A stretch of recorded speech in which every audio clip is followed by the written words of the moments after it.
Hörmətli izləyicilərimiz, təqribən bir 10 gün, 15 gün bundan qabaq budadığım sekas ağaclarının baxın necə inkişaf gedirdi.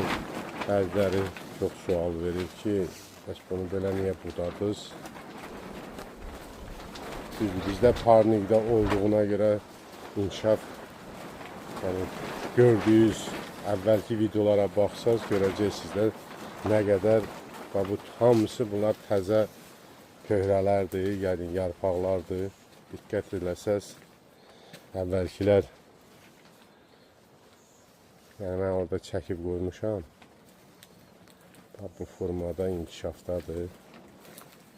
Yəni sizə də məsləhət görürəm, kimlərsə sekas ağacı varsa onları budasın. Parnikdə olsa, yəni belə tez bir zamanda inkişaf olacaq. Yəni əvvəlki videolara baxsaz, yəni mən orada 2-3 dənə video çəkmişəm. Budadığım vaxtı və budamazdan qabaq çəkdiyim videolar. Maşallah. Kim istəsə müraciət edə bilər, bunlar hamısı satışdadır.